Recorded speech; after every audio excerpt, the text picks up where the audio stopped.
আম খাওয়ার পরে বলেও এই 5টি খাবার কখনো খাবেন না। যদি আপনি আম খাওয়ার পর এই 5টি খাবার যদি আপনি খান, তাহলে আপনার যে কোনো প্রকারের সমস্যা আপনার দেখা দিতে পারে। দেখুন, আল্লাহ পাক রব্বুল আলামিন আমাদেরকে এই যে সৃজনাল ফলগুলা দিয়েছেন, আমের সময় আম, জামের সময় জাম, কাঁঠালের সময় কাঁঠাল। আল্লাহ পাকের সৃষ্টি কতই না সুন্দর, কত সুস্বাদু ফল আমাদেরকে দিয়েছেন। এই ফল খাওয়ার পরে বান্দা যেন আমি আল্লাহ পাক রব্বুল আলামিনের শুকরিয়া যেন আদায় করে, বান্দা যেন আমি আল্লাহর কদমে যেন লুটিয়ে পড়ে, বান্দা যেন আমি আল্লাহকে বিশ্বাস করে যে আমি আল্লাহ একটি গাছ থেকে এত সুন্দর সুস্বাদু ফল আমি আল্লাহ উৎপাদন করি। তা আল্লাহ পাক এরকম একটা নিয়ামত মার্কা ফল আমাদেরকে দিয়েছেন। কিন্তু হ্যাঁ, অতিমাত্রা কোনো খাবারে কিন্তু ভালো না।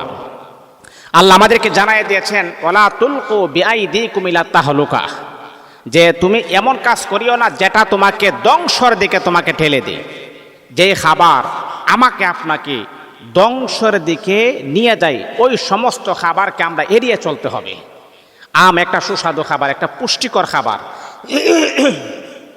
এই পুষ্টিকর খাবার খাওয়ার পরে যদি আপনি এই খাবারগুলো যদি আপনি খান, তাহলে আপনার গ্যাস্ট্রিক, অ্যালার্জি, আলসার এবং বিভিন্ন প্রকারের রোগ আপনার শরীরে বাসা বাঁধতে পারে। এমনকি ওই রোগ আপনাকে ধ্বংস পর্যন্ত করে দিতে পারে, আপনাকে মৃত্যুর কোলে ঢেলে দিতে পারে। এই জন্য আমি আপনাদেরকে সাজেস্ট করব, আম খাওয়ার পর বলেও এই 5টি খাবার কখনো খাওয়ার চেষ্টাও আপনি করবেন না। আমরা ধারাবাহিকভাবে আলোচনাগুলো শুনি যে আম খাওয়ার পর কি খাবার খাওয়া যাবে না। প্রথম নাম্বার হচ্ছে, আম খাওয়ার পরে কখনো পানি খাবে না, কারণ আমের ভিতরে কিন্তু পানীয় জাতীয় একটা পাওয়া যায়। আমের রস একটা পানি জাতীয় খাবার না। আপনি আম খাওয়ার পরে যদি আপনি সাথে সাথে যদি আপনি পানি খান, আপনি দেখবেন আম খাওয়ার পরে পানি খেলে পানির পরিপূর্ণ মজাও পাওয়া যায় না। এটা হলো এক। তারপরে হচ্ছে, আম খাওয়ার পরে যদি আপনি পানি খান, তাহলে আপনার সবচাইতে যে সমস্যাটা দেখা দিবে আপনার শরীরে, সেটা হলো গ্যাস্ট্রিকের সমস্যা দেখা দিতে পারে। তারপরে আপনার হজম শক্তির একটা সমস্যা দেখা দিতে পারে। এই জন্য আমি আপনাদেরকে সাজেস্ট করব, আম খাওয়ার পরেও বলেও আপনি সাথে সাথে পানি খাবেন না। আপনি যদি পানি খান একটু পরে খান, কিন্তু আম খাওয়ার পরে সাথে সাথে পানি খেলে আপনার শরীরে গ্যাস্ট্রিকের সমস্যা হতে পারে। আর আপনি বলতে পারেন, হুজুর গ্যাস্ট্রিকের সমস্যা তো মোটামুটি সবারই আছে। বাবা হ্যাঁ, প্রত্যেকটা মানুষেরা আছে। এখনকার যে বাচ্চারা মায়ের পেট থেকে জন্মগ্রহণ করে, সন্তানদের দেখা যায় যে মানে ডাক্তাররা বলে যে সন্তানের গ্যাস্ট্রিক হয়ে গেছে, সন্তানের পেটটা ফুলে যাচ্ছে। এই যে আমার বাচ্চা হয়েছে আজকে 11 দিন, কিন্তু আমার বাচ্চারও গ্যাস্ট্রিকের সমস্যা।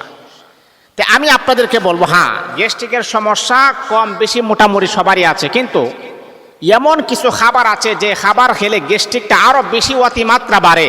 আর গ্যাস্ট্রিক যদি বেড়ে যায়, এটা বাড়তে বাড়তে বাড়তে বাড়তে এক পর্যায়ে আপনার শরীরে আলসার হয়ে যায়, আপনার গোটা শরীরটাই নষ্ট হয়ে যায়, আপনার হজম শক্তির মধ্যে অনেক ভেজাল সৃষ্টি হবে। তাহলে 1 নাম্বার হলো, আম খাওয়ার পরে সাথে সাথে পানি খাবার খাওয়া যাবে না। 2 নাম্বার হলো, আম খাওয়ার পরে দধি খাওয়া যাবে না। দই, আমের ভিতর আল্লাহ পাক অনেক প্রকারের শক্তি আমার আল্লাহ রেখে দিয়েছে, ভিটামিন রেখে দিয়েছেন।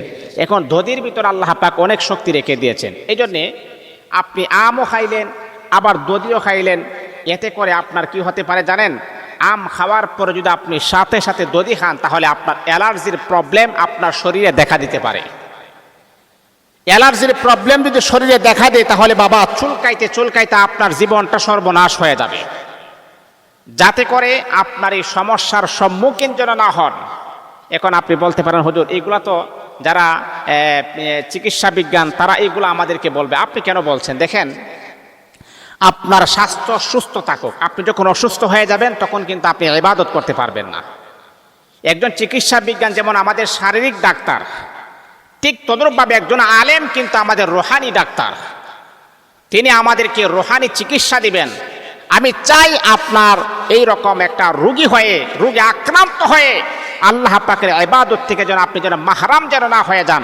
এই জন্য আমি আপনাকে বলছি যে বাবা, আম খাওয়ার পর দুধ খেলে বা দধি খেলে আপনার শরীরের অ্যালার্জি প্রবলেম হতে পারে, রোগাক্রান্ত হতে পারেন, ইবাদত থেকে আপনার মন মানসিকতা একটু দূরে চলে যাইতে পারে।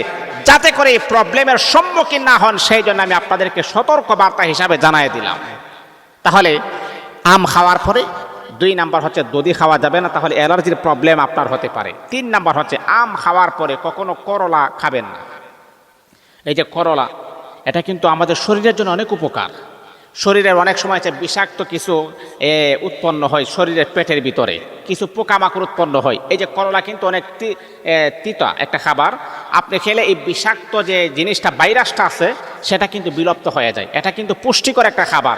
আম খাওয়ার পরে যদি আপনি করলা খান তাহলে আপনার পেট ব্যথা হতে পারে, পেট ফুলে যাইতে পারে, বা পেটের মাঝে ব্যথা হওয়ার সম্ভাবনা আছে, বা পেটের মাঝে গ্যাস্ট্রিক হওয়ার সম্ভাবনা আছে, বা অন্যরকম। বা আম খাওয়ার পরে যদি আপনি করলা খান তাহলে আপনার অস্বস্তিকর একটা ভাব আপনার মাঝে চলে আসতে পারে। এই জন্যে আম খাওয়ার পরে কখনো আপনি করলা খাওয়ার অভ্যাসটা পরিহার করতে হবে, এগুলা বাদ দিতে হবে। এটা হলো এটা হলো 3 নাম্বার। 4 নাম্বার হচ্ছে আম খাওয়ার পরে, এটা শুধু খালি আম নয়, আম, লেচু, কাঁঠাল ওই জাতীয় খাবার খাওয়ার পরে কখনো মশলা জাতীয় ওই খাবারগুলোকে আপনি এড়িয়ে চলুন। এটা চিকিৎসা বিজ্ঞানরা বলেন আপনার স্বাস্থ্য যদি সুস্থ রাখতে চান তাহলে আপনি মশলাযুক্ত খাবারকে আপনি এড়িয়ে চলুন।